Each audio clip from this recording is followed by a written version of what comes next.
In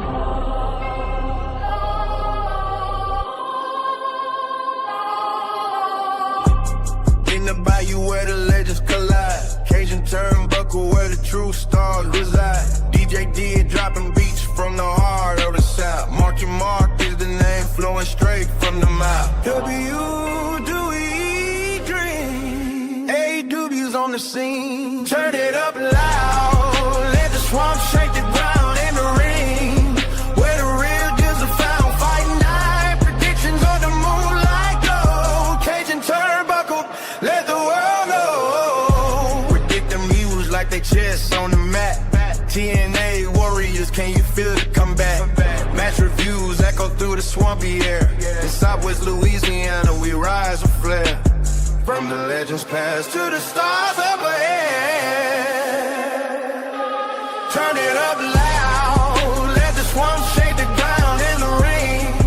Where the real deals are found. Fight night. Predictions on the moonlight glow. Cajun time buckle. Let the world know.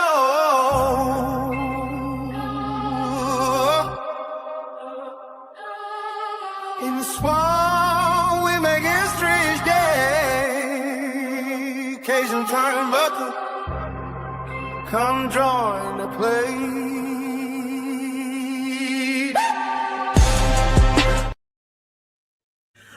Well, hello again, everyone, and welcome to another live stream edition of the Cajun Turnbuckle Podcast right here on Dirty South Entertainment. And we're back. It's Marcus and Big Rich himself. What's going on? And it's our month finally. How you doing? Yeah, man. Birthdays this month, and mine's Monday. Yours is what, tomorrow or Tuesday? Tuesday. I knew you were one side or the other from me, so yeah, I'll turn double nickel on Monday. So busy stuff happening around the household and that kind of deal. It's a big month in this house.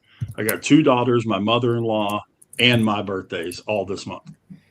So tomorrow's my dad's, then Tuesday's mine. He's finally here. He was supposed to come at the beginning of the summer, but he's coming for the biggest party of the summer. You can check him out again. He'll be with me in a couple weeks when we preview the SEC on my other show, On the Go, but representing the Georgia Bulldogs themselves and the Dawg House Podcast, Mr. Trey Tucker. What's going on, man? Yeah, appreciate it, Marky Mark. Thanks for having me. Just have a little power outage, but we're back on. I was actually about to put on the hotspot, so that's why background. But hey, we're just came back on, so we're good to go.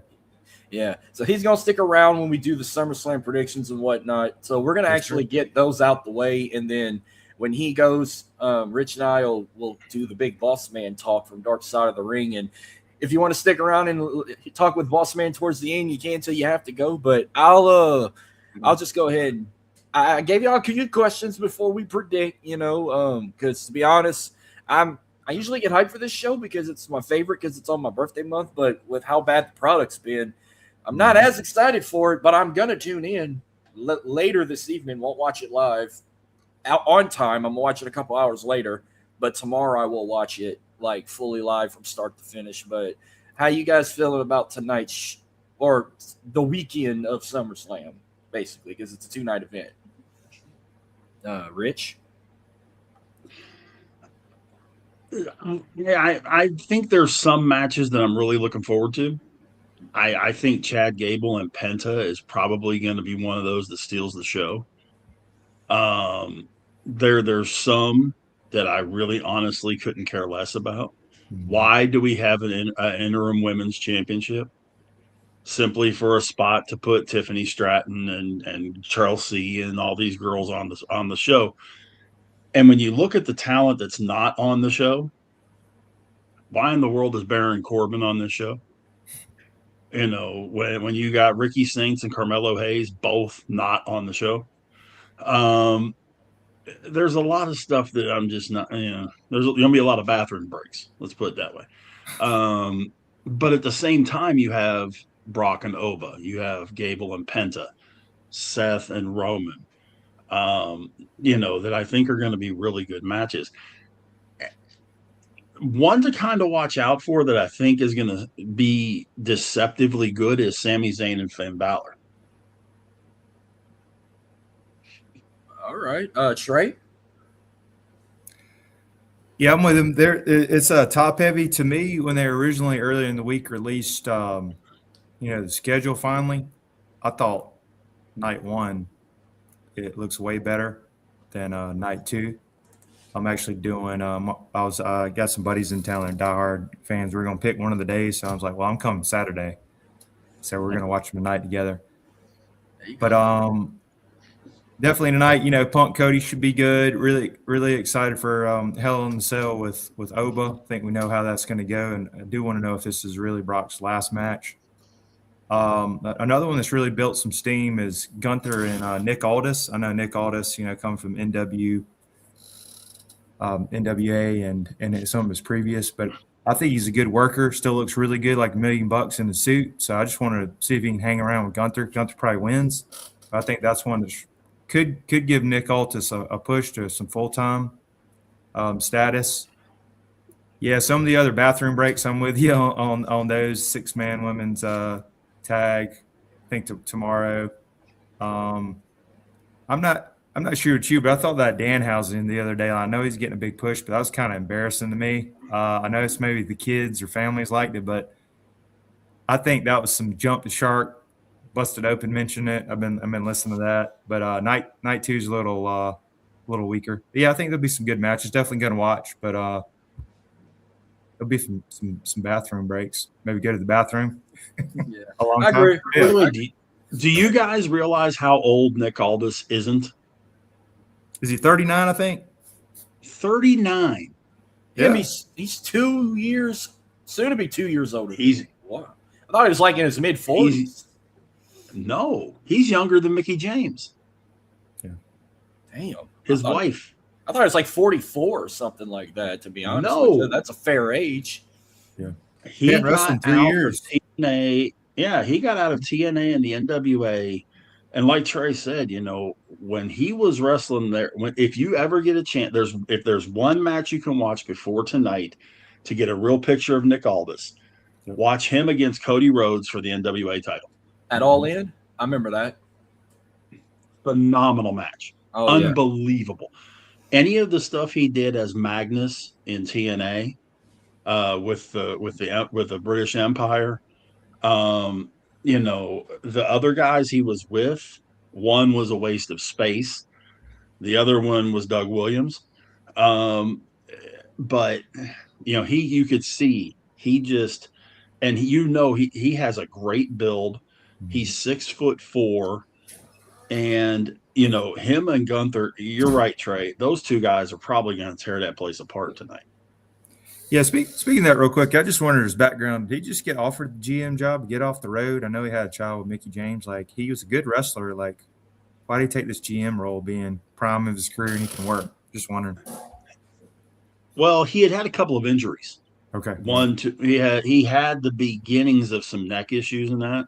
Okay. And he figured that when he got his chance at WWE, they didn't want him in the ring. They didn't think that he could do it, believe it or not. Makes sense. And they said, okay, well, what about, because he was working at the Performance Center before it was the Performance Center. Okay. And then he developed into this GM role, very similar to what happened with Adam Pearce. Okay. Adam Pearce let me rephrase that, can wrestle, but he couldn't. His neck won't let him. But he could get back in there and wrestle again. And Adam Pearce is early 40s. He's not that old either. Yeah. But yeah, you're right. He when he came to WWE, he didn't want to be in ring. Yeah. All right, so just a little side gig here. I just added this at the last second, and I got the image for y'all to show. Any SummerSlam logos you guys were favorites of? Like, I'll say I like the old school one from the 80s, but I like the one without the year on it. Like, I mean, that's very nostalgic. That Highway to Hell 98 one is definitely one for me as well. And then I call it the Sprite era logo, the green and blue. Like, it's the one right above the Highway to Hell one. Those are like my top 3 all time.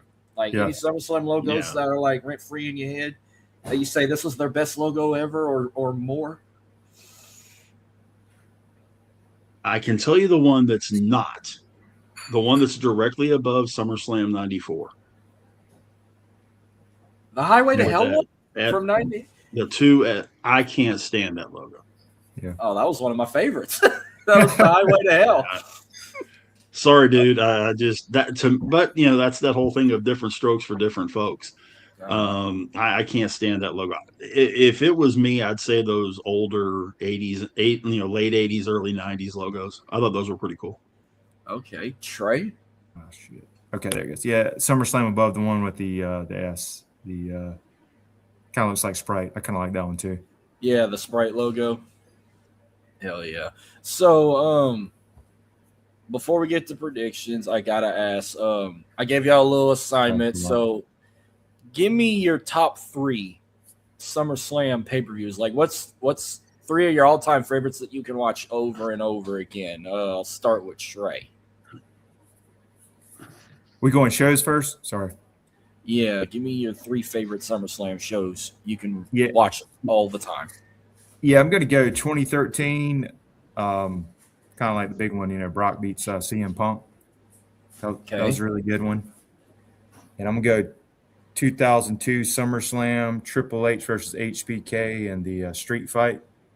HBK coming in with the jeans in the boots. I think he's coming off like a 4-year hiatus. Yeah. And I'm going to go to SummerSlam 98, Stone Cold beats Taker. Also, Triple H beats The Rock in the ladder match. And Brock gets over on The Rock. Right? That was a very young Brock getting a push there. Yeah. Rich? For me, I agree with 02. That to me, that show was one of those top to bottom really good ones. Brett and Owen, 94. That's one of those that's one of those matches that when you start talking about the best matches of all time, to me that one goes up there. And then man, for the whole card, I'm going to go 14, mainly because of the elements of surprise. Okay. Particularly the fact that Cena just got absolutely destroyed. Yep. He looked like Julia last night against Lash Legend. He got just destroyed. And you didn't expect that, I don't think, at that point. And there was a couple other surprises in that card too. But especially that one. Nobody saw that coming. So me, I'll say most favorite all time got to be 98 Highway to Hell, from best SummerSlam they've ever done in MSG with Austin Undertaker, Triple H Rock's ladder match. What else happened that night? Oh, the hair versus hair with X-Pac and Jeff Jarrett. That was a good SummerSlam. I can watch over and over. 2002, another one, Shawn's first match in 4 years, the Unsanctioned with Triple H, Rock versus Brock, Kurt Angle, Rey Mysterio, kicking off with a bang. Like that whole show in general. It's like a big go-to for me. And then another one I'll do as a go-to I can watch every year, 2005. That was Legend versus Icon. Hogan versus Shawn Michaels, Cena, Jericho, Batista, JBL, Ray and Eddie for the custody of Dominic, the WrestleMania rematch with Orton and Undertaker, and that was a good SummerSlam there. Oh, Edge and Matt Hardy beefing when they got personal beef on the side. Can't ask for more with SummerSlam 05 with the kick-ass theme like Remedy by Seether. And want to throw a curveball and add Get It Poppin' by Fat Joe and Nelly on the side. But, yeah, that's my top 3 there. And then top 5 SummerSlam matches. I mean, we've seen a lot of good ones, but you can pick 5 off the top of your head to be top 5 greatest ever. What you got, Rich? Top 5 matches. And see, I was thinking about this, and I put my pencil down, and I started thinking about it again. Obviously, I mean, think about what I was just talking about a little bit ago. Top 5 SummerSlam matches, obviously Brett Owen, 94. That's up there. TLC, the first TLC in 2000. Yep.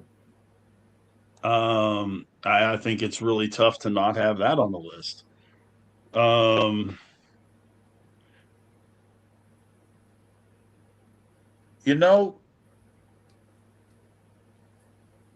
For one, and I know this is going to sound really dumb, but for a making something out of nothing match, Diesel and Mabel. Okay. Because we all know Mabel was not good. Let's be perfectly honest. He was terrible, actually. Kevin Nash wasn't exactly AJ Styles. But at the same time, they actually made a decent match out of it. And I would give that the something out of nothing award as far as that goes.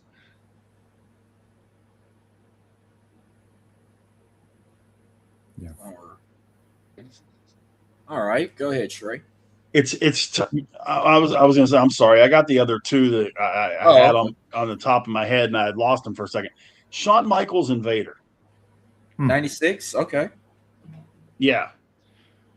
Vader doesn't get the love that I think he should get, along with a gentleman that we're going to talk about later on in Big Boss Man. Those are two of the best big men of all time. I have a real hard time not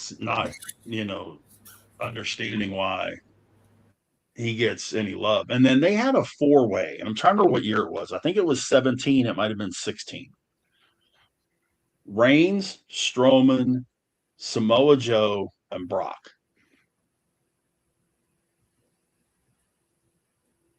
For 4 big guys, that was a really, really good match, and you weren't sure where it was going to go.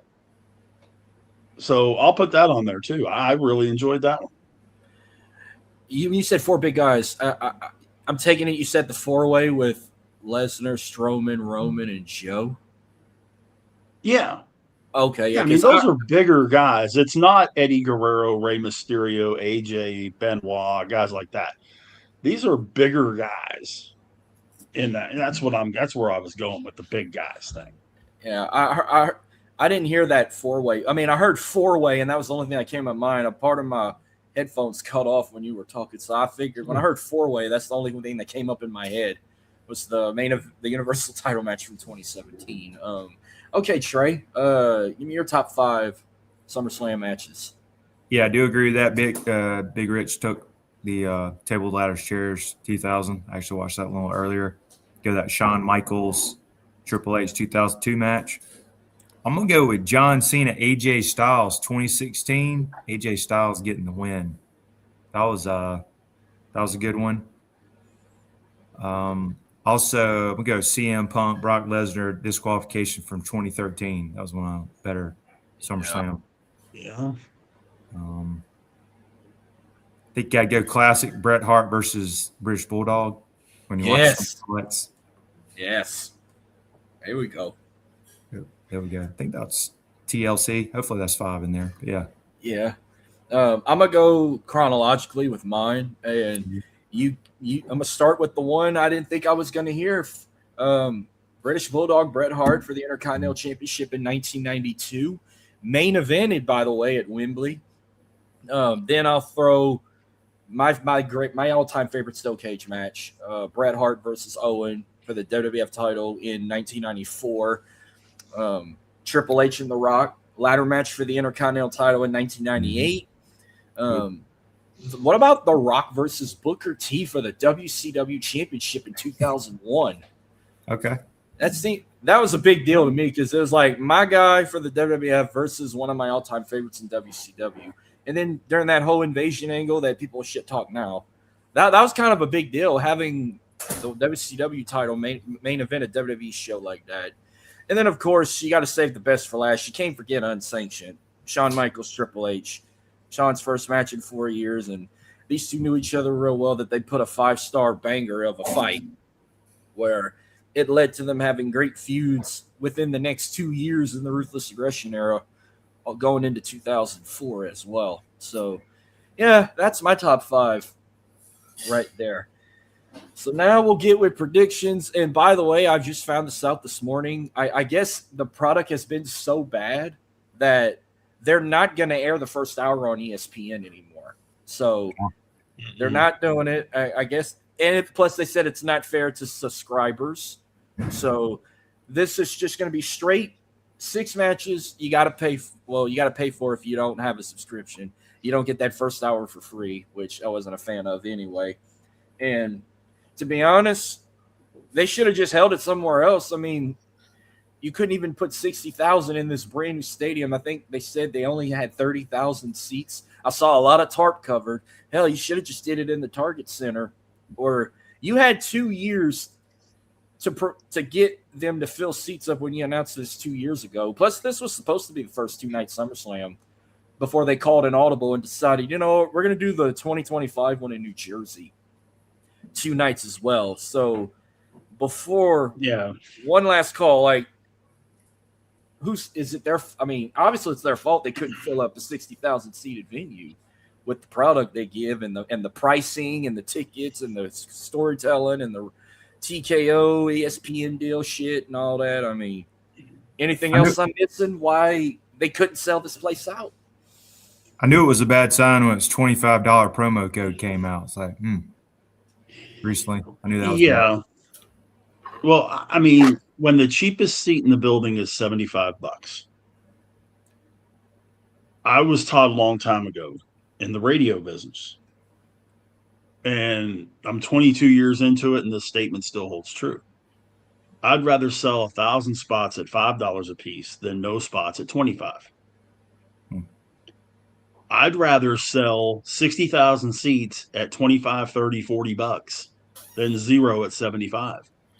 And that's what's happening. They're going to be lucky to get enough people between the 2 nights to have filled that stadium once. And I think part of the problem is that they went 2 nights. Mm-hmm. For whatever reason, they're going 2 nights. This could be a 4-hour pay-per-view and do it all in one night. And I would almost bet you the joint would be sold out. Mm-hmm. Plus it would be more worth $60 or $70, $75, $80 a ticket. With the way that they're doing it now and the way that the product has kind of gone, mm-hmm. But you can tell that you don't have wrestling people doing this stuff. Yep. You just don't. You can tell that there's no Brian James, Brian Armstrong. You can tell that there's no Triple H isn't really pulling the final string on this whole thing. That Michael Hayes isn't pulling the final string on all this stuff when it comes to SmackDown. There's too much of this TKO insertion, and that's where you end up with stuff like that god-awful concert with Danhausen and Hendry. All credits in the world to Danhausen for getting over. The dude is over as it gets. Mm-hmm. But does it help WWE at all? Does Baron Corbin coming back help WWE at all? So, do you think this is a one-off going forward? This will only be the first time it's 2 nights, or you think it could with the low ticket sales? If they're smart, they're only going to do it once. Yeah. Well, I'm hearing rumors that the WrestleMania in Saudi might go to 1 night because of the backlash they're still getting for hosting it over there. So, yeah, it might as well just being low attended. They were trying to make Rumble 2 nights, and hell no, keep it 1. Same with Survivor Series. But the absolute only logic behind doing Rumble for 2 nights would be to have the men's 1 night and the women's the other night. That's the only logic that you could even come close to having for that. Yeah. No, but I'm okay with it being 1 whole night, having 2 1-hour matches in 1 night with an additional 2 or 3 more to fill a 3-hour or to fill a 4-hour pay-per-view. But all right, so I'll start. Yeah. I'll start on the bottom and work the way up, and we'll start with Trey, then Rich, and I'll go last. So we'll start with the one of our first bathroom breaks of night one, we got a 6-woman tag match. We got the Bella Twins with Paige versus Fatal Influences, JC Jane, Laney Reed, and Fallon Henley. I don't believe there's any really belts or anything on the line. Kurt and Jerker might be talking to my boys on this one, but if I had to pick, we go Nikki Bella and Paige. Getting over, babyface is getting over if I had to pick. This is one of those less interesting ones. But, yeah, Kurt and Jerker get the night going, I guess. Might be snacking. All right. Yeah, I mean, start out the night. Go ahead and make sure all your popcorn and chips and pizza rolls and all that stuff's ready. I didn't like the Bellas 20 years ago. Paige is okay. Fallon Henley is the best wrestler out of the bunch. I'm sorry. Out of those 6, she's the best one out of the bunch.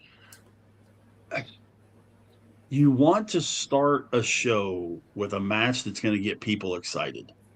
Any chance they go with Brock Oba just because Brock always likes going for it first? Any chance on that? Starting out with a banger? To be honest, I think that main events. You think so? Okay. I didn't know if you'd hear Oba's coming out. The title match. The title match is going to go last. I just know they like Brock going first, and you hear the Oba music start out, bang, everybody's all right, man. Here we go. I wouldn't be surprised if Hell in a Cell kicks off because it's not going to be on ESPN, so they can drag this match 30, 40 minutes now. Right. But they've been building it like a freaking main event, so I figured it was going to close out night one. But first off, I got Fatal Influence winning this match. I feel like the Bellas are going to turn on Paige. Okay. And Bree's going to be like, well, she's going to make up some stupid reason like, you took my WrestleMania moment away from me. I'm supposed to win tag titles with my twin sister. You fucking chose her to be your replacement. So if this is where you're going, ChatGPT, it don't make no sense. Did you even pick somebody, Rich? No, and I honestly, I'll throw one out in the wind. Double DQ. A draw. Okay. Now I could see. Give me a double DQ. This next match I could see opening up night one: Gunther versus Nick Aldis. Yeah.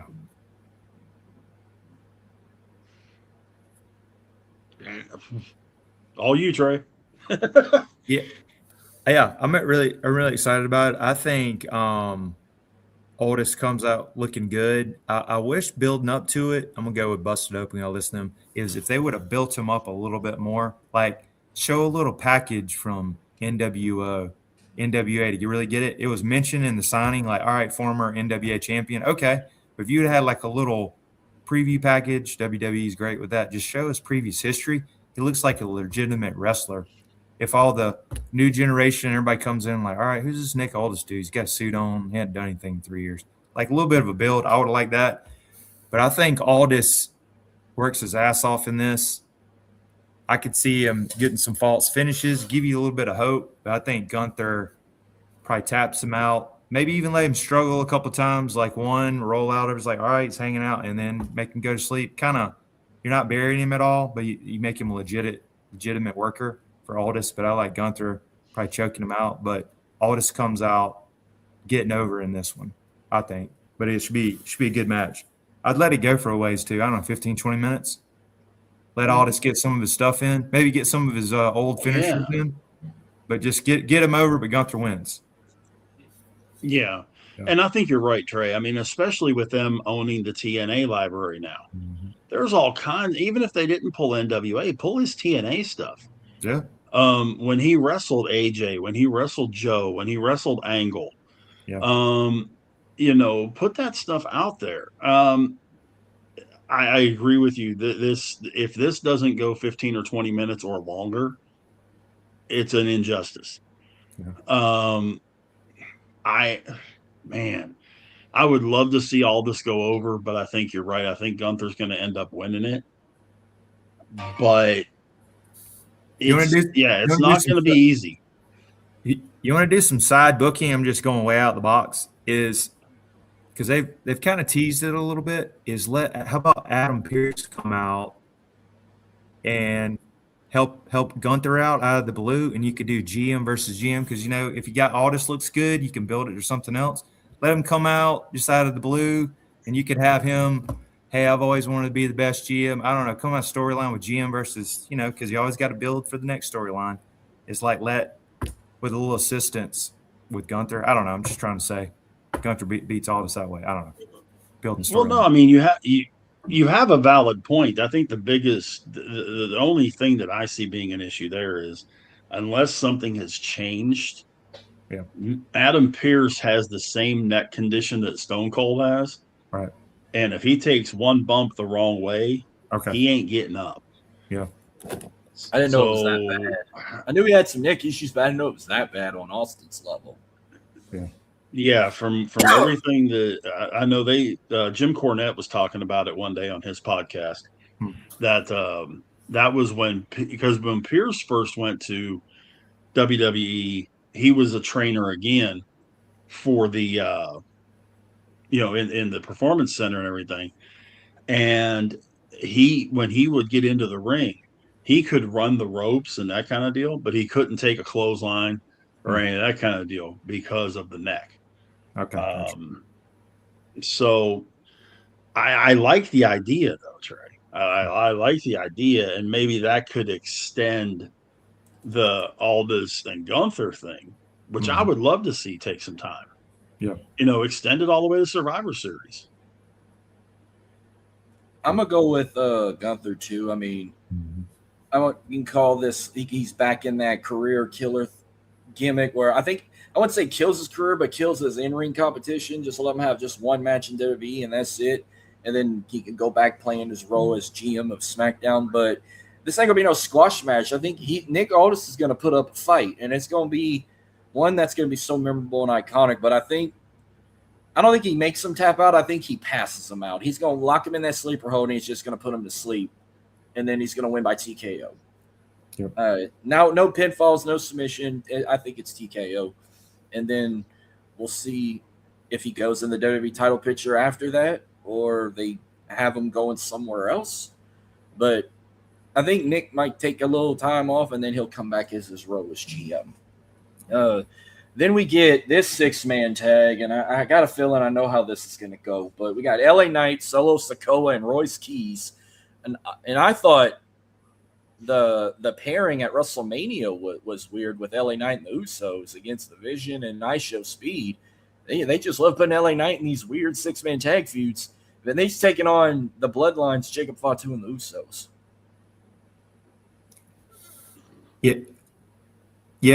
First off, how you guys feel about? I think LA Knight's over, but they're not creative. They're not all the way into him, and they don't quite know what to do to him when he gets big pops. I'm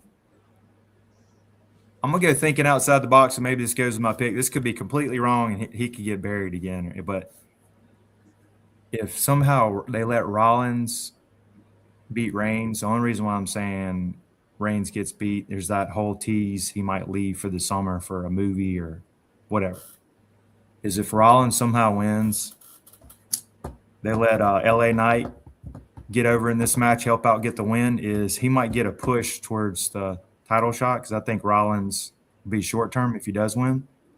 Is it finally time to give LA Knight a big push, and he could even get the belt later this year? Just saying. But back to the pick, I'm gonna go with LA Knight, Sikoa, and Royce Keys get the win.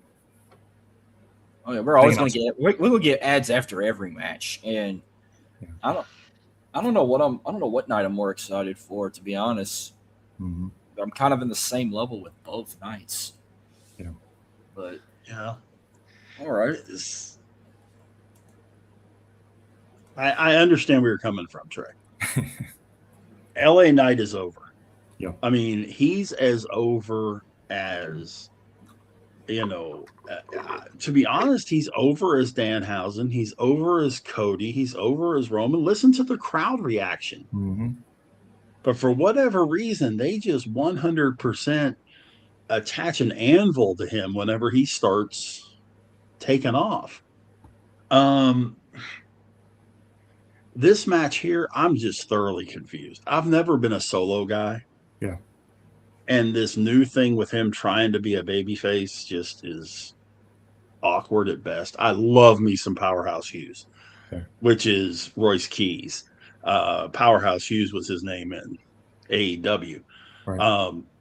Think he is phenomenal. Think he's one that they could attach a rocket to and he could go straight to the top. He looks the part for sure, man. He looks good. Especially if you give him a mouthpiece. He's not the best on the mic. Yeah. But that's okay. Right. Heyman's going to be looking for a new guy. Mm-hmm. Think about that one for a second. Yep. But I think we're going to end up seeing Knight and Solo and Keys end up winning this thing. But I think it's going to be because let me throw a wild card into this whole thing. And people are saying that he's going to interfere in a different match. I think it's going to be because Zilla Fatu interferes. Yeah. Hey, another one. You think there's too many Samoans involved in WWE now? They got the whole clan, man. Just saying. Or you like that when you start? Which is fine. I know the bloodline, and I know this. A lot of them. I just to me, when it comes to that, I'm okay. Roman, of course. I'm good with the Usos. Mm-hmm. I'm good with Jacob. I think Jacob is fantastic. They have completely neutered Jacob. Yeah. Jacob should have come in. Yeah, Jacob should have come in like Abdullah the Butcher, beating the living hell out of everybody, leaving them a bloody mess in the corner of the ring. And that's it. They've completely destroyed him, but I like Jacob. Mm-hmm. The MFT, no. Solo, no.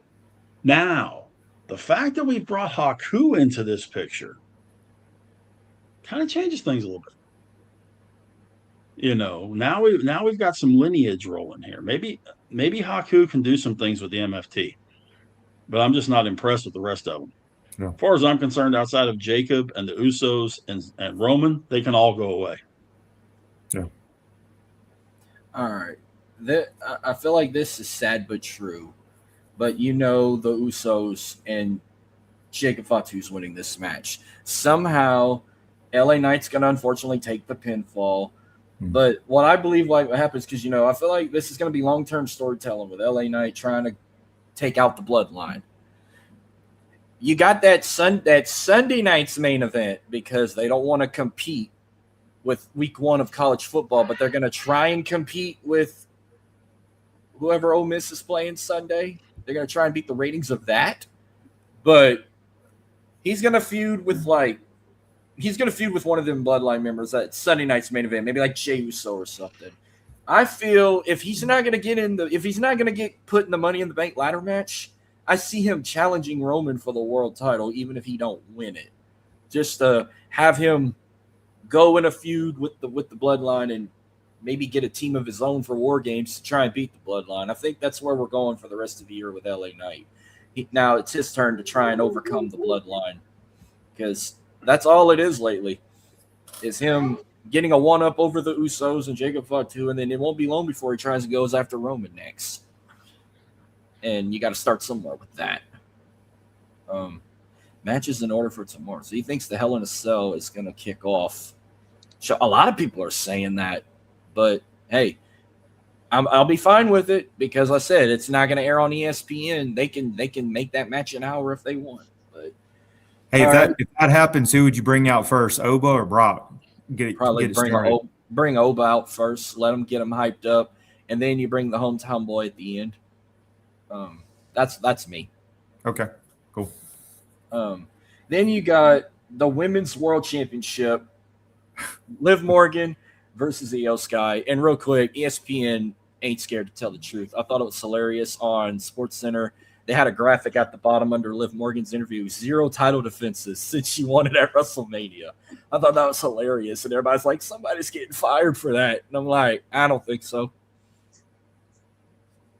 No, I mean it's the truth.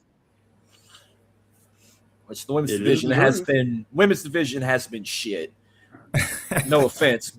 Both her and Rhea have barely been defending those titles, and then that interim bullshit I'll get to later when we get to the night 2 talk. But Trey, who you got in this rematch from Night of Champions? Io went over Liv to win Queen of the Ring, and then she wants to beat her again and take that title. Will she do it, or will she somehow manage to survive her first title defense?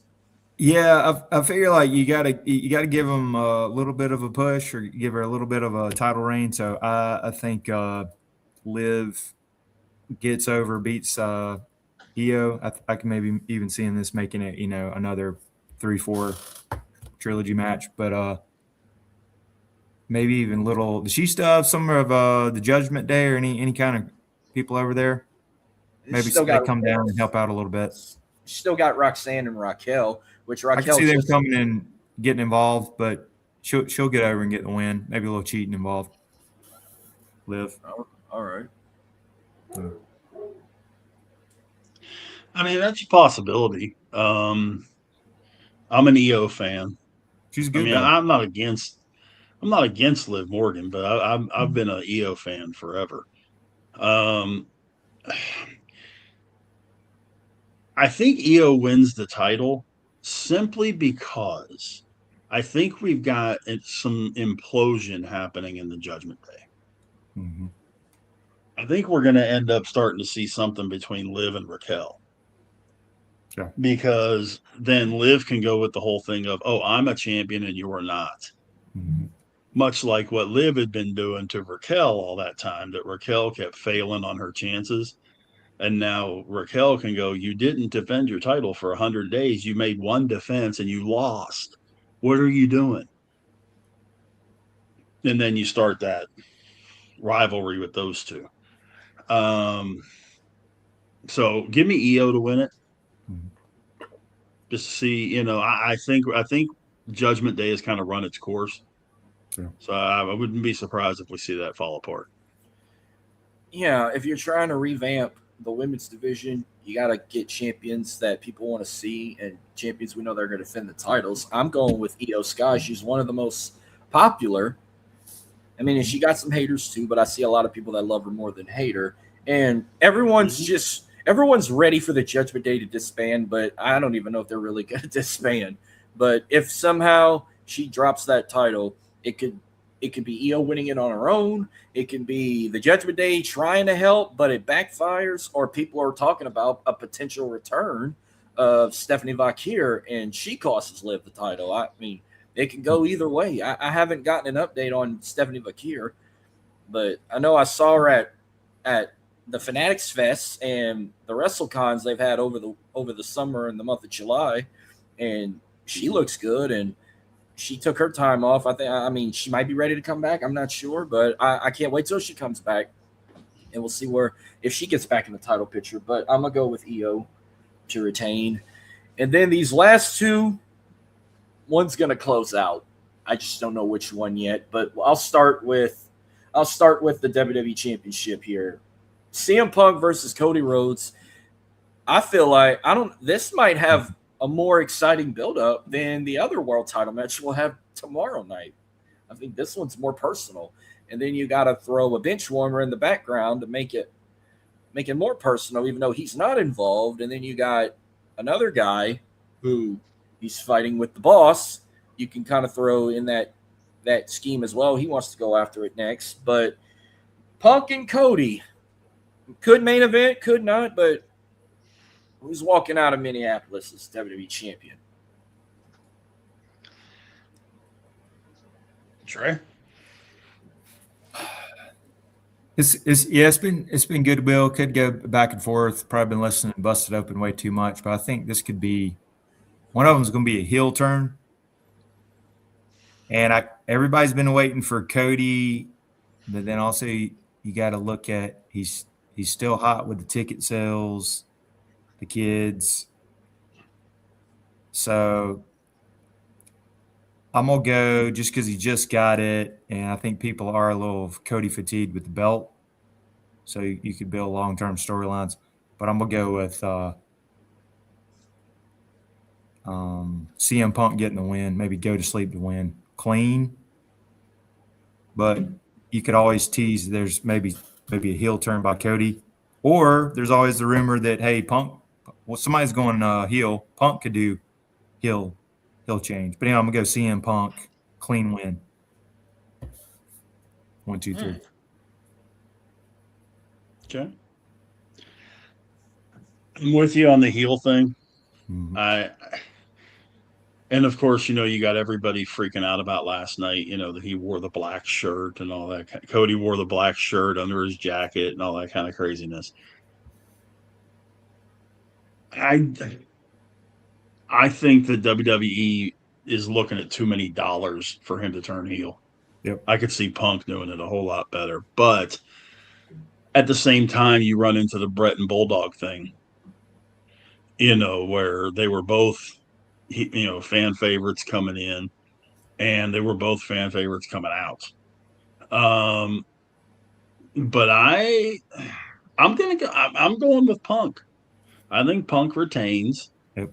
And we see some kind of, I think Orton and Owens, Orton definitely will be back very soon. We haven't seen him since WrestleMania. He may even have something to say about this match.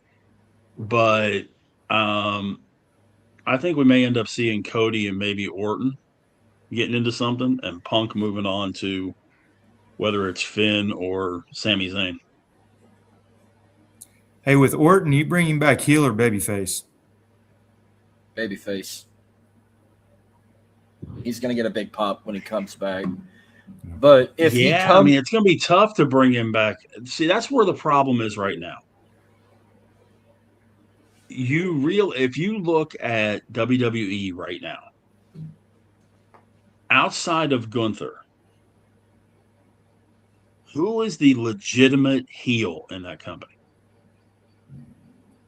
Not Roman. Ain't Brock. Mm-hmm. Is it Gunther? Outside of Gunther, who is a legitimate bad guy? I'm gonna go back to what Bully Ray always like him is. He said, "All right, let's say if you turn Cody out of the blue heel, who do you maybe put him long term, like the next several months, with another baby face? Do you need another strong heel? Say if you go Cody heel, that's a good point though. Rich. Well, if you go Cody heel, you go face Orton. Okay, that's easy. I guess it depends by the pop Orton gets, because if Orton gets the cheers, Cody could turn heel. If Cody's still getting cheered, Orton's going to be the heel, because you can't have them both be the same. One's got to be the opposite. But that's the thing. The whole company is faces, Mark. I mean, think about it. The outside of Gunther and Liv Morgan, who are the legitimate heels in that company? Dominic. Okay, I'm sorry. I did forget about Dom. Yeah. Okay, outside of Dom, Gunther, I mean, in AEW, and I realize I'm making this comparison. Like you know your name, MJF is a heel. Period. Okay. End of story. Yep. Like you know your name, Don Callis is a heel. No questions asked. And 3/4 of those yahoos in his family are heels. I still debate Kyle Fletcher. But you know who the heel is, you know who the face is. You can't say that in WWE right now. Outside of a few guys, there is no clear-cut face or heel. Yeah. But this is going to be a banger of a match. I could see it going 30+. Punk's going to retain, but don't be surprised if Cody gets that belt back by the time Street Fighter hits theaters, because I'm still considering both Cody and Roman will be the world champs when they promote the shit out of that movie, because they're both in it. Now, if Cody can win that let me title throw this to you. Let me throw this to you. If Cody loses, does he win Money in the Bank? If Cody loses, he's going to win it back in his hometown at Sunday night's main event. Because it's in Atlanta. It's in his hometown. Punk's going to get booed in Atlanta if they have the match. Cody's going to get the hometown cheer, even though if he turns heel or not. But I said something's going to happen at the end. They might do a handshake and someone's going to get kicked in the dick or get clotheslined or whatever. I want Cody to turn heel. Just see if he colors his hair jet black like people think he will, like he did in AEW. I think he should keep the blonde hair. Change the theme song. I mean, as long as Kingdom is over as a theme, if you could change that theme song, oh, man, that'd be a great heel move. Instead of changing the hair color, change the theme song. Don't come out the Kingdom no more. Like, come out, have your gear, like, still call yourself the American Nightmare, but kind of have, like, a dark vibe with your American gimmick. Like make the colors a little more darker, like a darker red, white, and blue. Throw a little black in there. Still do some of your same If he shit. turns, if he turns heel, you're 100% right. He's got to change the music. That music is face music. Yeah.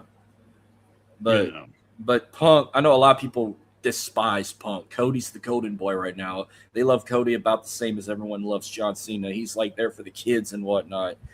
Punk's really more of the heel here. I'm considering Punk more of the heel, especially I don't know which. Nobody can't stand Sami Zayn, but they're trying to push him as a face because, like, give Sami a chance. Punk stole his WWE title moment after 9 days as a filler for Cody, and that's another reason why they're trying to make Cody the babyface because he was ambushed by Gunther, and you bring a guy from Chicago from another brand to a Raw guy challenging for a SmackDown World Championship that they had to put him on the SmackDown roster to make people stop crying. But as long as it keeps Sami out the title picture, I'm happy with it. But I think they get another match, Sunday night's main event. Cody wins it back, or Cody could win Money in the Bank. But I don't see Cody in the Money in the Bank ladder match. I might wait for another week because I thought about Money in the Bank. People I want to see in the Money in the Bank ladder match, I actually made a list for it. I was going to get you guys to make a list, but I didn't. I think it was going to be too much. So I figured maybe like next week or something or in the near future before they have qualifying matches, like get your list of 3 Raw and 3 SmackDown guys. Same with the women you want to see in the Money in the Bank ladder match. But now I got that. And then Hell in a Cell, the one they've been promoting the most outside of Roman and Seth. Obafemi, Brock Lesnar 3. I was wrong. I thought they were not going to fight at SummerSlam, but they are. Oba's title match is postponed to whenever. I'm hoping he gets his title shot at Money in the Bank, but people think it's going to be at WrestleMania. I don't know. I don't know when he's going to get his title shot. But Obafemi, Brock Lesnar, Hell in a Cell. Is this going to be Brock's last match if Oba goes over? If Brock wins, does he still continue on? Or will this be the end of Brock, win or lose? It is going to be a barn burner. I think we're in for a hidden gem in this. Like, this could be a show stealer of how big this feud's been in the last several months. But, Trey, what do you got? The Ruler beating Brock again, or will Brock get a one-up in his hometown? The Ruler gets the win. I'm interested to see how long this goes. I hope it goes 20, 30 minutes, but we do know that Brock likes quick matches, get everything in, but I like it. I thought the last build-up, like with they could have did so much better with Oba throwing around security guards or the police and everything. I don't know. That's got a little like wonky on some things, but he's over. He's hot. You got to go it. And I think Lesnar wants to get the kid over. They always say when Lesnar wants to get someone over, he'll make them look really good, like $1 million. So I think Oba gets the win, but this could be definitely best match of night one or even the whole card. So Oba gets the win. All right, Rich. Plus, add a time limit. How long you think it can last? I don't know that those guys can go an insane amount of time. Mm-hmm. I think Trey's 20 minutes is about the ceiling. I could see it closer to 15. It's not going to be – you don't do Hell in a Cell for a squash, 5-minute squash. You don't do that. I agree. So I'm figuring 15 to 20. I think Oba's over, and I legitimately think this is Brock's last match. Yeah. In front of his home crowd. He gets the chance to really put Oba over, because then Oba will have beaten him at WrestleMania and SummerSlam, 2 of the top 3 shows, including Royal Rumble. I mean, Brock has laid the groundwork perfectly. So yeah, that's the way I see it panning out. And yes, I do see it opening the show. I'm hoping no less than 15, like kind of the same time limit with you, 15, 20, 25-minute match. It can't be a squash.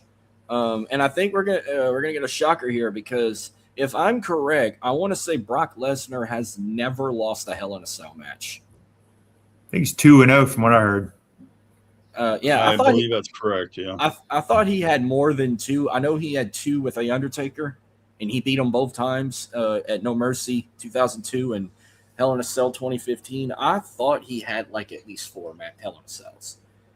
But he's undefeated. He never lost a Hell in a Cell, but this is where I think we're going to shock people. Oba is definitely going to win this, and then you finally can get him in that title picture for winning King of the Ring.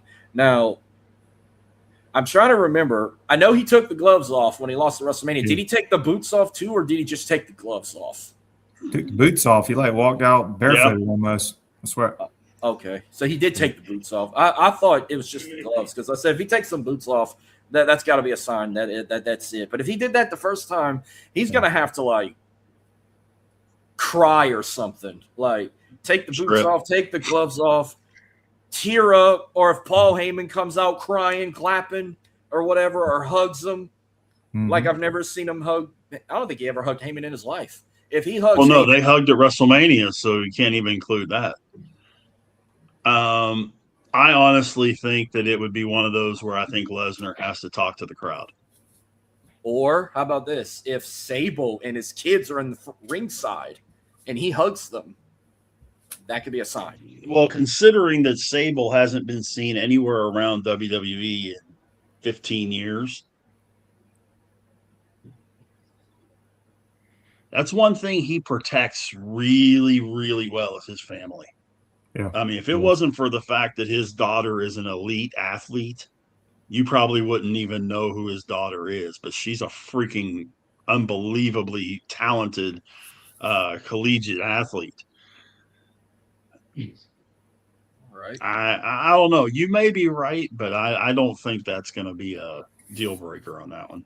You know, it would be cool, but I doubt he'd let him do it because he's quiet. He doesn't like. I mean, obviously, like spotlight, he's a wrestler. But if they had a cool like after he lost Brock Lesnar package, maybe let him look at it like Cena did on Saturday night's main event. That was kind of cool, just like a good send off. But I don't know if he would like that. But anyway. But would you do that with your opening match? If you're going to do that, he's got to close the show. Yeah, that's a good point. Yeah. Well, we'll see. Only time. Yeah. That's why I'm going to mute my phone completely, or I'm going to just turn the whole damn thing off so I don't get any spoilers or interruptions. Clicking on X by accident, and the first thing that pops up, Brock's officially retiring or whatever. Put it on airplane mode. You know what? I never thought of that. I didn't.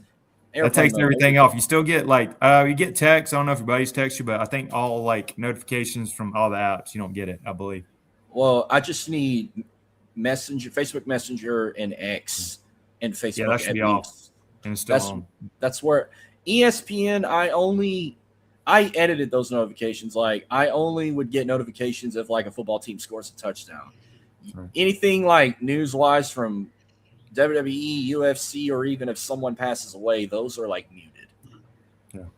But all right, night 2. We'll start with this one. Trick Williams versus Baron Corbin for the United States Championship.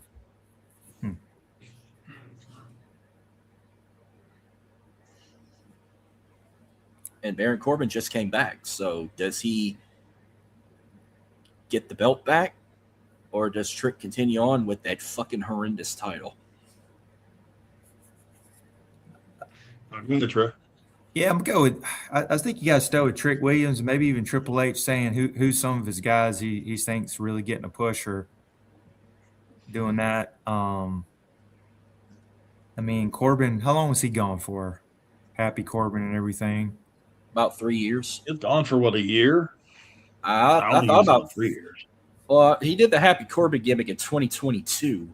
Yeah. So it's 2026. So I don't know if he departed in 23 or not. Maybe it was about 2 or 3 years.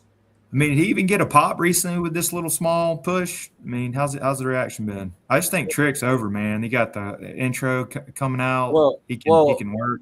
People were shocked He left in He left in November of 2024. Okay, so year and a half. But they got a shock reaction when he came back. But after last night, he's a heel. He shit talked the Green Bay crowd, and everyone was over with Trick. So obviously, Trick's the babyface in this one. Yeah, I'm gonna go Trick. He's got more potential and a better push. I'm gonna go with Trick getting over, but I can see it going either way. But yeah, Trick with the clean finish. Yeah, I think so too. Anybody notice Lil Yachty hadn't been around? I'm kind of glad. Yeah, but Trick is another one of those guys, man, that the crowd goes berserko for. Mm-hmm. They're hollering the whoop that Trick and all that stuff. And when his music hits, he gets a big response. The only way I could see him losing is if they intend, because if you watch SmackDown last night, they had that little altercation or a little conversation between him and Punk. If they're gonna put Trick in the world title picture, then maybe he loses the title. Yeah. But I don't know that he's ready for the world title yet, to be honest. Yeah. So give me Trick to win this one. Yeah. Okay, so I'm going with Baron Corbin to win the U.S. title. 2 reasons. 1, get that ugly shit off my screen. Go back to the other belt. And 2, I want him in the Money in the Bank ladder match if by any chance I go to the show. I want him to be in that Money in the Bank ladder match as one of the 3 guys from SmackDown. So you just are not a fan of that belt at all. It is atrocious and a disgrace to the United States of America that I stand for. Wow. All right. Then we get Sami Zayn versus Finn Balor to determine the number 1 contender for the undisputed WWE Championship. Now, give me your prediction. Who's the next number 1 contender, and when do they get that title shot? Or you can just say one or the other. Like, give me your prediction. But if this one wins, when does he get the title shot? You can do it all.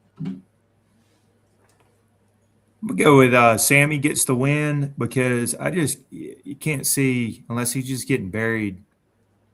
Is you just had the title and then you're lost the title, then you lose this one. I just think you still got to kind of have him in there. And I don't know, kind of still see Finn, great worker, he's still kind of like mid-carder to me. I mean, a lot of potential is good, but Sammy gets the win. I'm not sure. It might be a little while on getting a title shot. But if one of them is number 1 contender, when do they face Punk or Cody Rhodes? What's the next big pay-per-view? Money in the Bank, maybe? Yeah. In October. Or you can make this I guess it would be on SmackDown, depends on who wins. Yeah, I mean, maybe a month or so. Might be a little while. Build it up a little bit. Okay. Just because he's a heel. All right, Rich. I think Finn's going to win it. Okay. Just to continue the whole bitching, moaning, crying, complaining Sammy thing. But also, I think that it's going to be at Sunday night's main event. It could, yeah. quick turnaround. I don't know that. Okay, either Punk or Cody against Finn or Sammy headlining a PLE.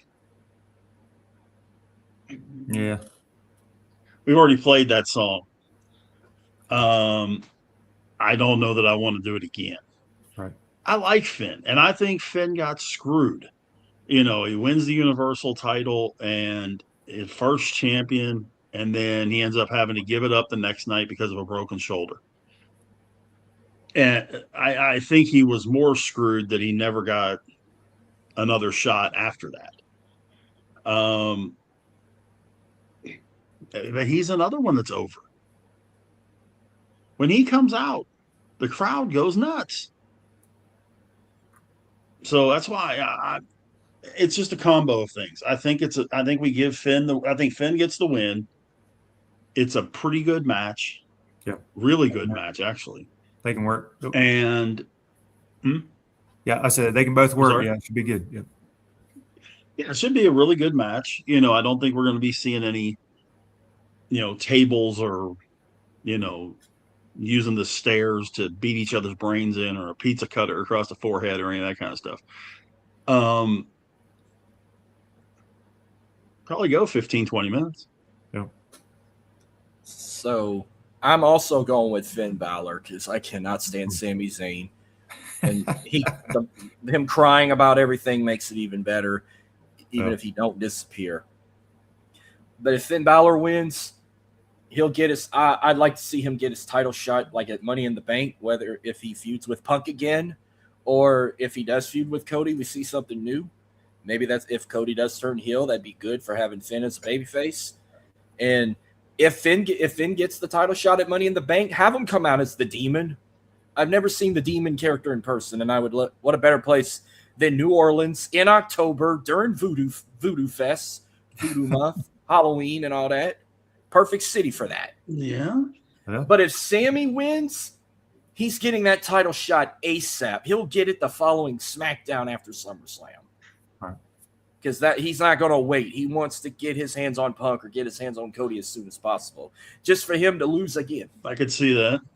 Mm-hmm. I can see that. This is going to be a piss break for everybody, but I'm going to piss before this match just to see all the chaos. But we got Danhausen versus Dominic Mysterio.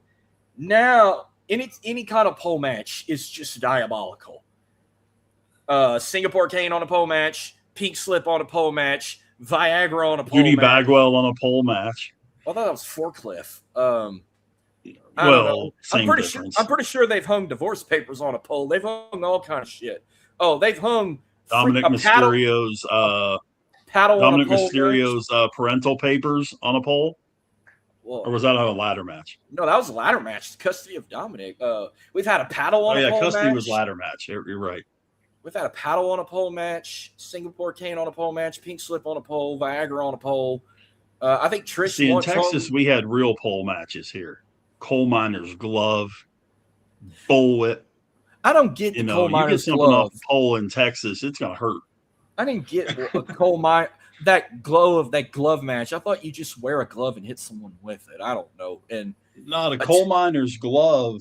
It had a steel plate across here on the knuckles. So it looked like a regular worker's glove, but it had a steel plate.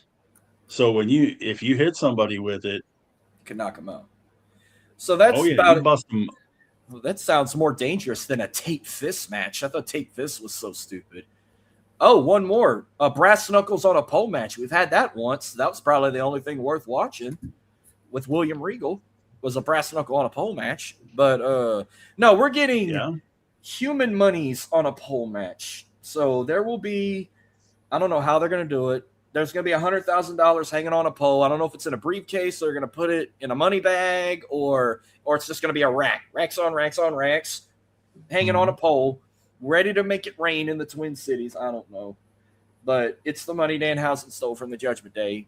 Who's going to get the money? And get ready for a lot of interference with JD McDonough, the Mini Housens, or Maybe Danhausen made some friends in Minnesota. Watch Justin Jefferson come out and help Danhausen, or Ant-Man come out and help him, or someone from the Minnesota Twins are probably going to be playing baseball, so they're out the question. Hell, maybe the freaking Minnesota Lynx might get involved. I don't know.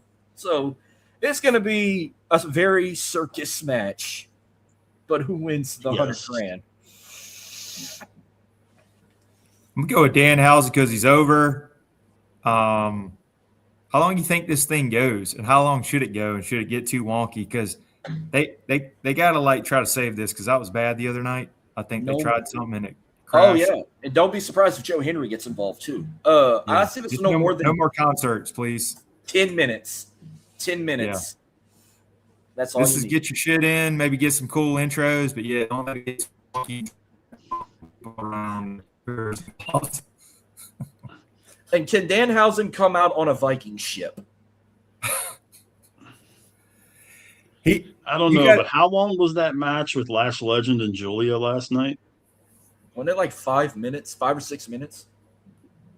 That's about how long this one should go. Yeah. Okay. I think you need more stuff around it, intro and some weird thing, but actually when they go ding, ding, ding, you need to get in, get out. I'm with you, Big Rich. Not too crazy. You don't want it to be a snoozer. Yeah, you were right, Marcus. I mean, this is bathroom break 101 right here. I'll tell you. So would you put this before the last one? Where would you put this on the card, by the way?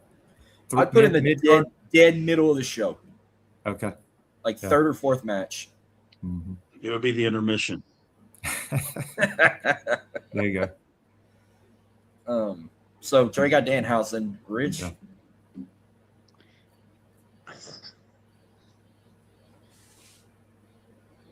Yeah. You can't keep burying Dominic. That's the problem. No.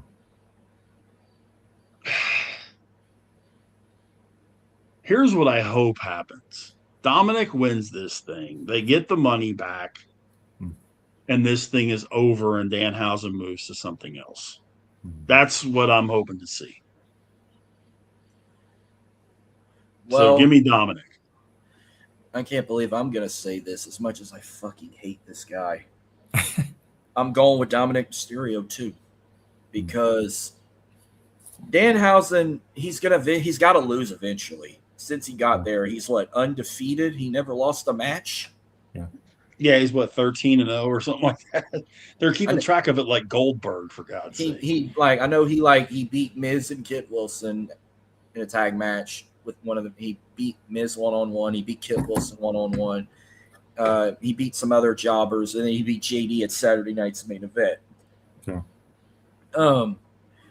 Plus, you can't have Dom lose this crap and then go lose the AAA Mega title to El Grande Americano at Triple Mania. You got to give him a win before he loses that title. Plus, I like that. As much this is one guy all the critics want him to win Money in the Bank so bad is Dominic. I don't have him winning Money in the Bank, but I have him in the Money in the Bank ladder match as well. So, you know what? I'll just give me your guys' opinions real quick. This is my men's Money in the Bank ladder match I want to see. From Raw, I'm going to put Dominic Mysterio, Penta, and hopefully LA Knight.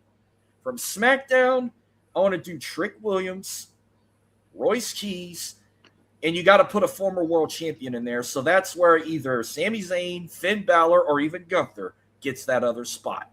What you guys think as a men's Money in the Bank ladder match in New Orleans? I like it.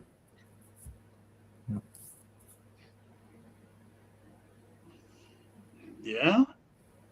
I mean, it's kind of tough to argue any of that. The only other thing that I could see is maybe on the Raw side, you get Jacob in there.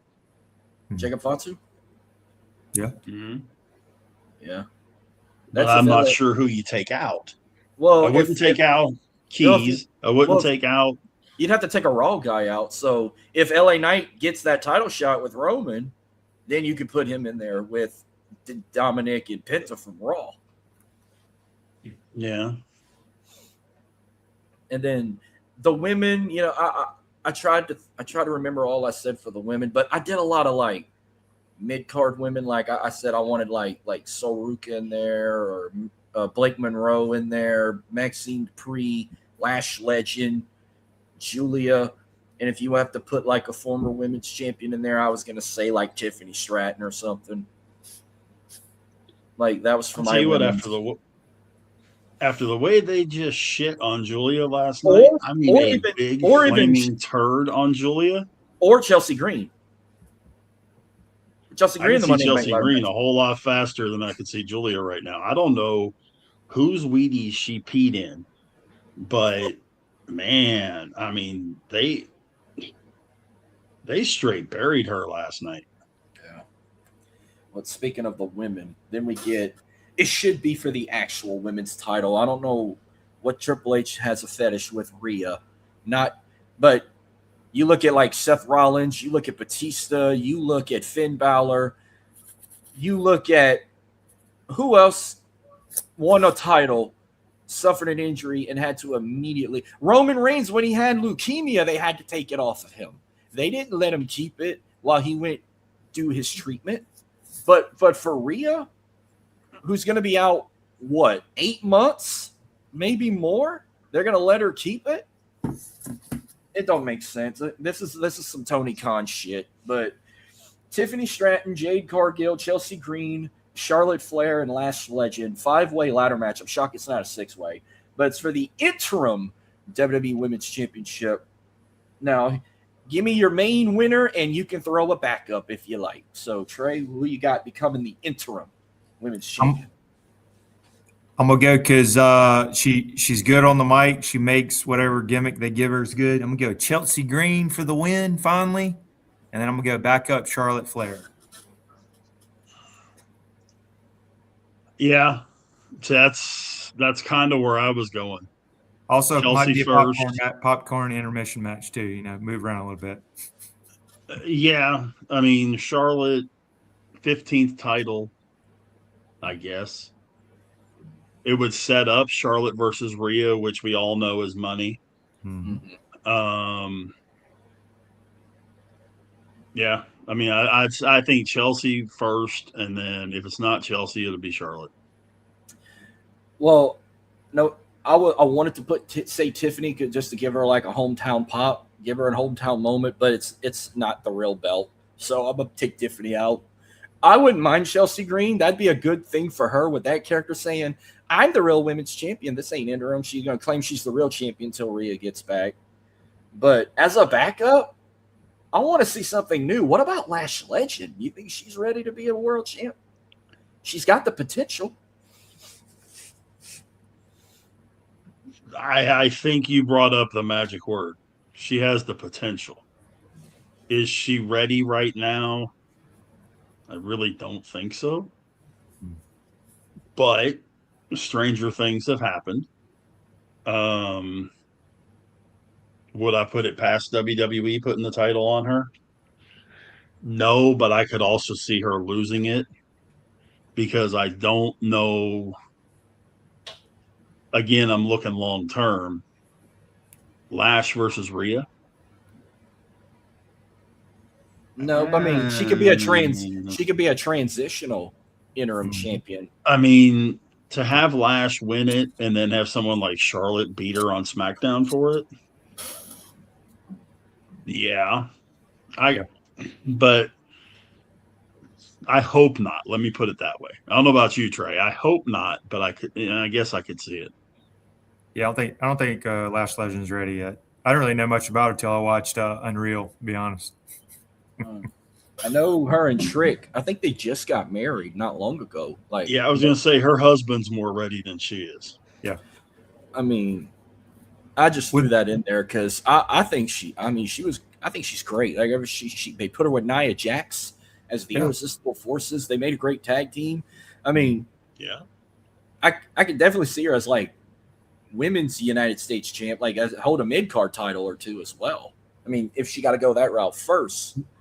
But with Rhea being out with the injury, who's most over right now, or like the number one women's, or who they think they should push in your opinion, with her out? I thought number one over Stephanie female. Vakir, but if she come back, it'd be Stephanie Vakir. It'd be the most over woman. Alexa Bliss is out with an injury. Everyone's kind of over Liv. No one gives a shit about the Judgment Day. I mean, Io's got. They say a lot of people can't stand Io. I think Io is very over too. I want to say Io's over. She is. But yeah, I mean, Chelsea. Yeah. I mean, they can keep building Charlotte's Chelsea always up. over. But who's the most over outside of Rhea right now? Yeah. Or who should they maybe push, or if she's out for a while? I was gonna say Vakir. Gotcha. Well, yeah. Is it Tiffy? I don't know. If she would have been out last night, we would have found out. But people have had her doubts with her. There were times they liked her, then there were times they couldn't stand her. Like Yeah, but in Green Bay, she's going to get booed out of the house.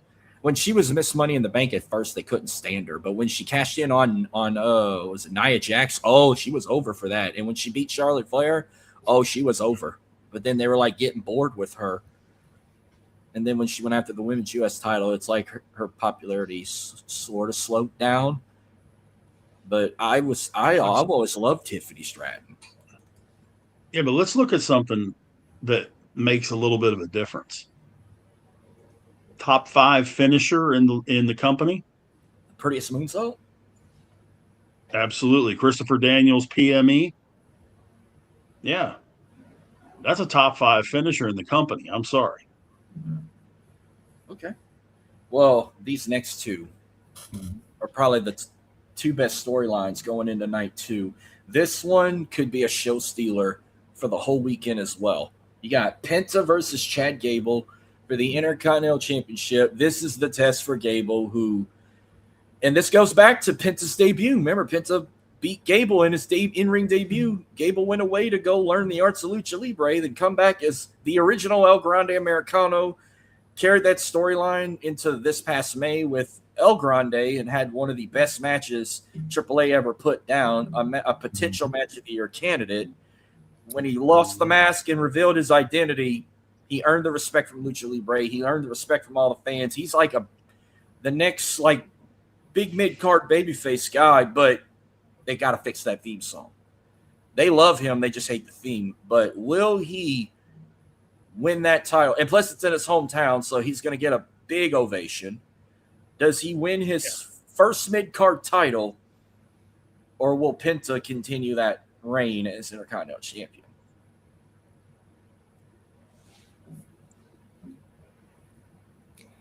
Yeah, I'm gonna go with Gable getting the win in his hometown.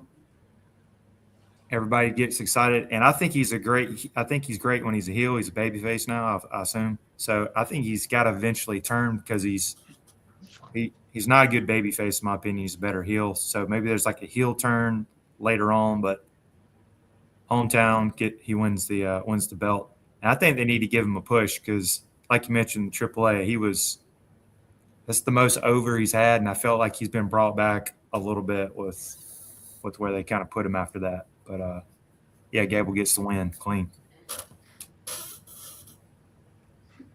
Yeah, I think that Gable and Marcus, you and I talked about this a little bit off air. I think this is the match of the night. I really do. These two guys will, again, it's like the Finn Balor Sami Zayn match. These aren't the biggest guys, but by God, they're going to really, really put it out there. And I think that, Gable wins the title. I think this is a program that goes for a while. Because those guys could have really great matches, one after the other. So yeah, give me Gable. And we'll see where it goes from there. You never know. You may end up with a El Grande Americano appearance at some point going after that Intercontinental title. Yeah, this match is going to feed families. Gable's about to have his second best lucha match in his career and for 2026. I think it's going to be – I could see it as a potential 4-star match, 4.5 if you get lucky, but I don't know if they'll make it 5 like his match versus match with El Grande. But I'm going with Chad Gable getting that moment and passing the test, learning the style of Lucha Libre, and Gable wins the Intercontinental Championship in his hometown, and then that puts Penta qualifying and competing in the Money in the Bank ladder match. And it won't be long before I believe Penta is going to be as a future world champion soon. I mean, I don't know if he's ready yet, but he's so over with the crowd. Even if you put him in a title shot and he don't win it, within the next 2 years, I could see Penta as a future world heavyweight or WWE champion, but don't do what they did with him in TNA. Don't put it on him one night and drop it the next night or two like they did in TNA. Give him a decent run and don't make him a transitional champion when you decide to put the world title on him. And then finally, do you think question real quick, you think Chad Gable's the best worker in WWE right now? He's one of the best workers, yes. I don't know if he's the best, but he's one of them. He's good, man. Works his ass off. It's like a little mini Kurt Angle in his prime. Oh, yeah. He's like another Kurt Angle 2.0. Yep. But like, if you were trying to say like Raw, SmackDown, NXT, AAA, all in general, I would put him as one of the best workers up there with Ludwig, El Grande, another one that's a hell of a worker. And I'll even say Penta as well.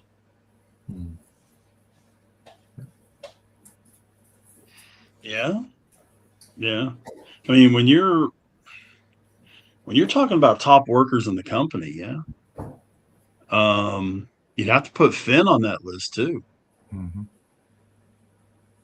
You know, when it comes to guys that remember, and I'm trying to remember if it was Flair or Double A that used to say in the interviews, the name on the marquee says wrestling.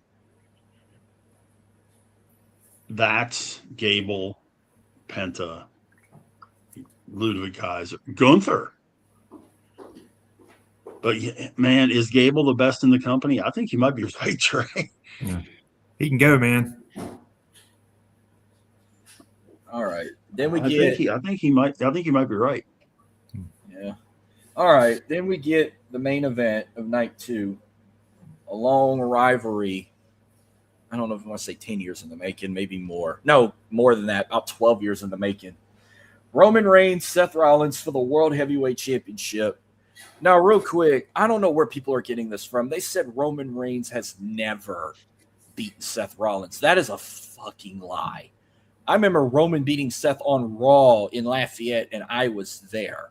Unless they're talking about on pay-per-view. Now, Royal Rumble 2022, Roman was still the champ unless it was a disqualification. I don't even remember how that match ended. Did somebody like refresh my memory from Royal Rumble 22 when Seth dressed up like the Shield and Roman was still the Universal Champ with the blue belt? Did Roman pin him, or was this a DQ or a count out? What?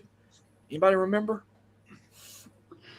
I don't, but you also got to remember Andre was never slammed before Hogan either. Supposedly. Yeah, I mean, they're hoping that people don't remember. They're hoping people aren't going to go back and look at it, that kind of thing, you know. I'm sure at numerous points, Seth beat Roman. Seth beat him by disqualification. I just looked it up. So, yeah, maybe they're talking about on pay-per-view. It's got to be. When they say Roman's never beaten Seth, and I'm like, he beat him on Raw before I was there by pinfall. But, okay. Trey, does the OTC retain, or will Seth freaking Rollins shock the world and beat him yet again and win another? I want to say this will be his 3rd world title. First for a make pick, because I've been going back and forth on this one. You think Reigns going to go away for a little while, or are they teasing that he's going away for a while to make you think he should drop it? From what you've heard. Well, I saw he was promoted to be at Money in the Bank in New Orleans, so I don't see him going anywhere. He might, like, disappear a couple weeks and pop up on Raw, but he ain't going to, like, leave SummerSlam, be gone for, like, 2 to 3 months. He might be gone, like, 2 or 3 weeks, but he'll be back. Well, he's going to pop up every so often. All right, with that one then, because I was thinking outside the box. I like the whole. I know they were just probably, hey, if I had the pencil on with Bully Ray and Busted Open about giving LA Knight a chance against Seth Rollins if he did win. But anyway, I'm gonna go back to Reigns is over. They still like him. He's a good baby face. It'll be a good tie-in for him finally getting this win, supposedly, even though he might have beat him before. I'm gonna go Roman Reigns with the win. Could have some shenanigans with some bloodline people coming out. And another one I wanted to ask, because this is the last one. Any prediction on some surprises on somebody showing up? Like, I'm still waiting on KO. Is he ready? We talked about Orton. Any maybe surprises, or this is just going to be standard SummerSlam night 1, night 2, no big surprises? For this match, I think it's standard finish. Okay.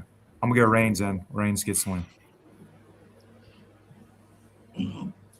See, this is the other match that I've heard Zillifah too. And helping Roman retain. Mm-hmm. One way or the other, Zillifah too is going to be involved in this card.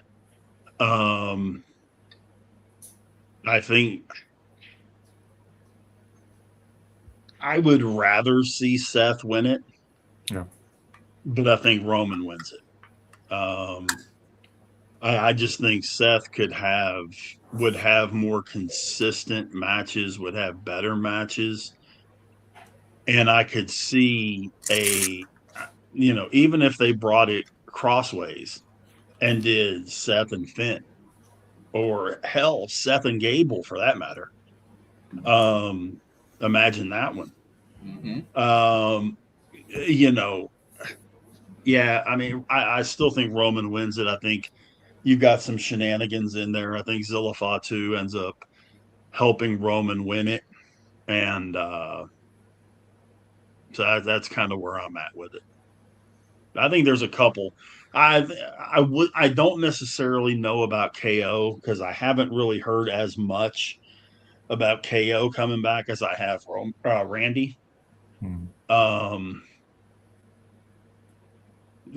Could it be a case that Randy comes back and whoever wins the Punk Cody match gets RKO'd right after the match?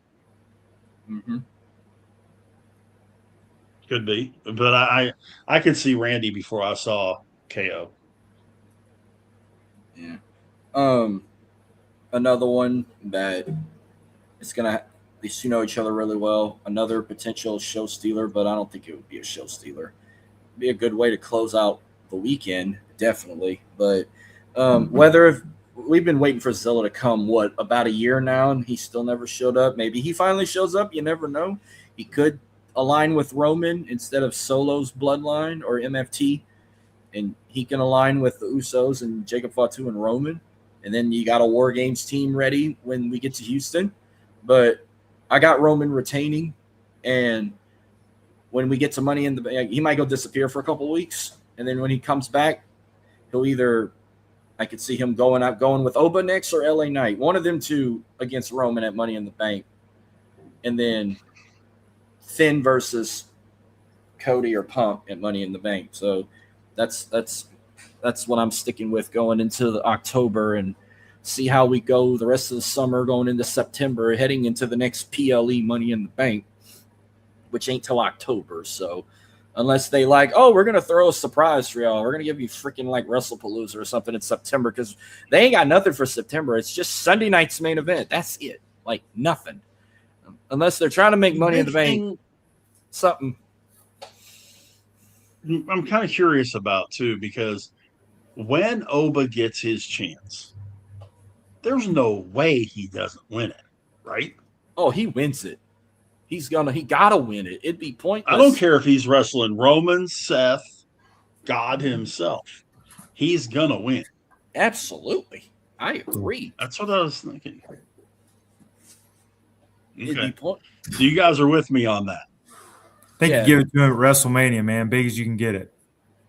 So you wait. I was thinking Oba should win the Rumble, yeah, and get the. I agree, Trey. I think he should get that match at This kid needs a rocket strap, man. You got to go when it's hot, man. He's over. Well, if they're gonna do if that would happen, he wins the Rumble in 27, gets that title shot. Then from now on, don't make the winner of the King of the Ring get a title shot at SummerSlam, since he can't. If you'd say cancel his, I still think he postponed it. But if he were to win the Rumble, then what was the point of him? But I remember him saying, but remember he said, other chances will come. I will give up this chance to get Brock. Yeah. I don't know. So maybe he did give it up. Well, if he did, then they need to not do that anymore. Just give them a damn crown that they're never going to wear. That's worth a couple million they can put in a trophy case. Yeah. Become King Oba. I was hoping by the end of this weekend he would have been world champion, but no, they had to run Brock and Oba one more time. But ChatGPT 1, Marcus 0. But well, ChatGPT booking is stupid. I still haven't even watched Unreal yet. But hell, that new season coming after this one will be interesting when they bring up ChatGPT and all that other shit when we get to season 4 of that. But I didn't even watch season 3 yet. I need to. But well, that's all the SummerSlam talk. Rich and I will about go into some wrestling nostalgia 101. So Trey, if you are going to be bouncing out, I appreciate you coming on. It was like 3 months in the making of you hopping on. I'll see you in a couple weeks when we do an SEC preview. But where can they find you on social media and the Dawg House Podcast? Yeah, man, you can get me on Dawg House Podcast on YouTube. We're growing over there. Try to look for the Georgia logo because there's some other Dawg House podcasts. We're also on Dawg House Talk on Twitter and Dawg House Podcast on Instagram as well. Appreciate it, man. Thank you for coming on, and I'll see you soon. Yeah, man. Appreciate it, guys. Hope it's a good weekend. It's good matches. Yep, same here. All right, man. Good to see you again, Trey. All right, man. Thanks, buddy. Thanks, guys. So let's see how quick we can make this